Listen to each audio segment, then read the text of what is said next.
नमस्कार मित्रांनो, आजच्या नवीन ब्लॉगमध्ये तुम्हा सगळ्यांचं खूप खूप स्वागत. व्हिडिओ आवडल्यास चॅनलला सबस्क्राईब करा आणि शेअर करा. तर आज आपण जाणून घेणार आहोत भुसावळ तालुक्यातील वरणगाव येथील श्री नागेश्वर महादेव मंदिराबद्दल संपूर्ण माहिती. वरणगाव येथील नागेश्वर महादेव मंदिर हे सुमारे 400 वर्षे जुने आणि परिसरातील भाविकांचे मोठे श्रद्धास्थान आहे. प्राचीन काळाचा वारसा लाभलेल्या या मंदिराची संपूर्ण माहिती आज आपण जाणून घेऊ. सन 1979 मध्ये परिसरातील नागरिकांनी एकत्र येऊन विश्वस्त ट्रस्टची स्थापना केली. तेव्हापासून मंदिराचा जीर्णोद्धार करून परिसर सुंदर व निसर्गरम्य बनवण्यात आला आहे. मंदिराचे मुख्य महाद्वार पूर्व दिशेला आहे.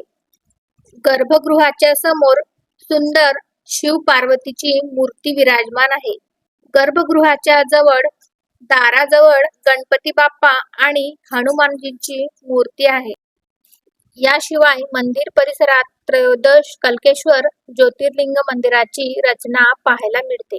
श्रावण महिन्यात विशेषतः दर सोमवारी येथे भाविकांची प्रचंड गर्दी असते. श्रावण सोमवारी दर्शनासाठी भाविक दूरदूरून येत असतात आणि तासनतास रांगेत उभे राहतात. नागेश्वर महादेव मंदिराच्या दर्शनाने भक्तांच्या मनोकामना पूर्ण होतात, अशी स्थानिकांची श्रद्धा आहे.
दरवर्षी येथे वार्षिक यात्रेनिमित्त मोठा उत्सव असतो. तसेच मंदिराच्या उत्तम सुविधांमुळे येथे दरवर्षी शेकडो विवाह सोहळे पार पडतात आणि सहलीसाठी विद्यार्थी व नागरिक मोठ्या संख्येने भेट देतात.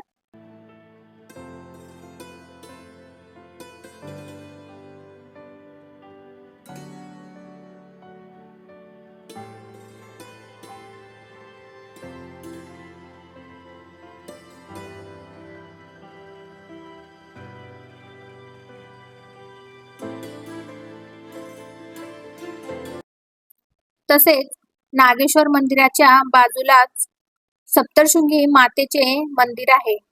हे मंदिर एका उंच टेकडीवर बांधलेले आहे. या मंदिराची स्थापना वरणगाव येथील सहकार मित्र चंद्रकांत हरिबडे सर यांनी केली. सहकार क्षेत्रात कार्यरत असलेले चंद्रकांत हरिबडे सर हे आध्यात्मिक प्रवृत्तीचे होते. त्यांनी वरणगाव परिसरातील भाविकांसाठी नाशिकच्या प्रसिद्ध सप्तशृंगी गडावरील आद्य शक्तिपीठाची प्रेरणा घेऊन स्थानिक स्तरावर सप्तशृंगी मातेच्या मंदिराची स्थापना केली.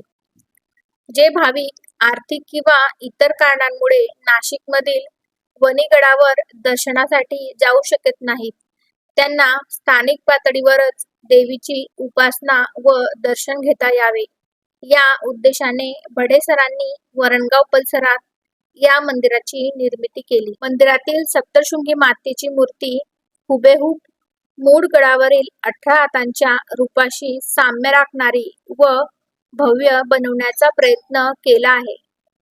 दरवर्षी शारदीय नवरात्रोत्सव आणि चैत्रोत्सव दरम्यान या मंदिरात मोठ्या प्रमाणावर धार्मिक कार्यक्रमांचे आयोजन केले जाते.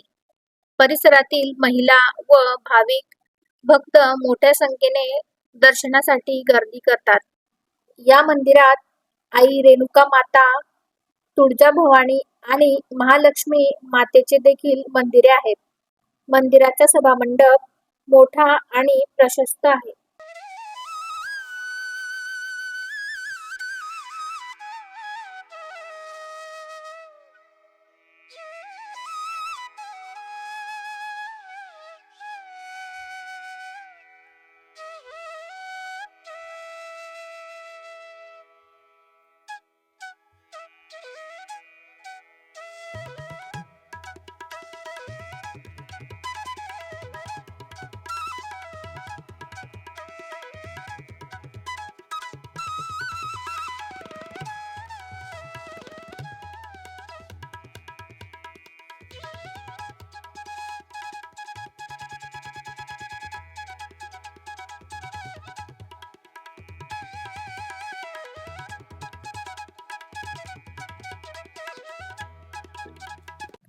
त्यानंतर मंदिर परिसरात आपल्याला त्रयोदश कल्केश्वर ज्योतिर्लिंग मंदिराची रचना पाहायला मिळते. या मंदिरात आहे भव्य अशी महादेवाची पिंड, जी भगवान शंकराच्या निराकार आणि अनंत स्वरूपाचे प्रतीक मानली जाते.